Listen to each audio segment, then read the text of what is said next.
Like you've never heard of captive insurance, right? I don't know what that is. No. I would say 99% of business owners don't know what captive insurance is. Not obviously not every business this makes sense for them to do. I would say if you have revenues over like $5 million and good profit margins, like this might make sense for you to do. This is captive insurance. Captive insurance.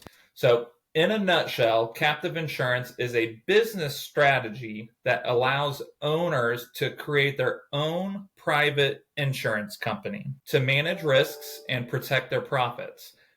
However, the wealth accumulated within the captive insurance can also be used over time to amass a substantial retirement asset for the business owner. Oh my. That money can fund many of the owner's needs or wants at different stages of life without early withdrawal penalties. All right. No early withdrawal penalties? Wow. So captives allow business owners to accumulate wealth much faster than they can through many other retirement strategy. That's because the money paid into the captive in the form of insurance premiums is considered a business expense. Typically, a business owner is taxed on the profits of their business. Then the owner tries to build a retirement nest egg on their after-tax profits.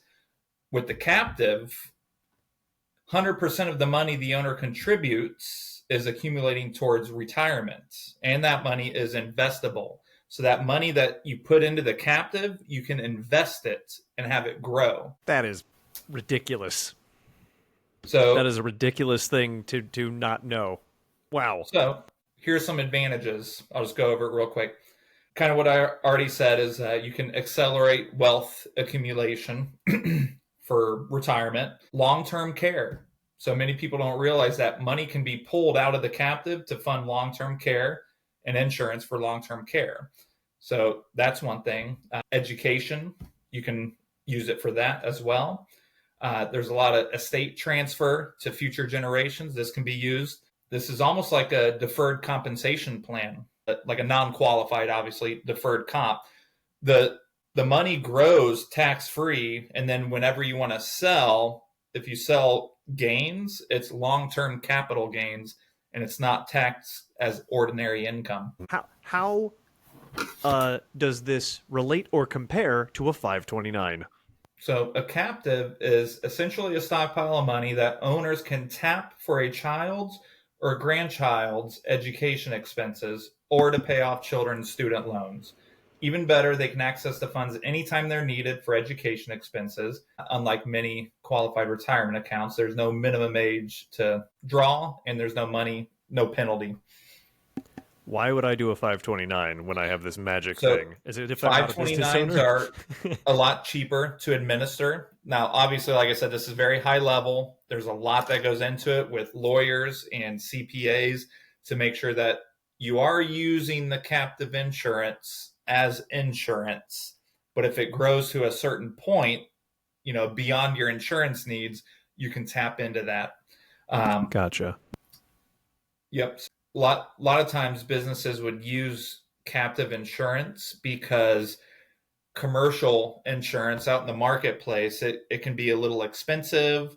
It might not match up to your needs exactly what you need. You might be overpaying for the insurance or underpaying. So there's just a mismatch there. So this is very customizable.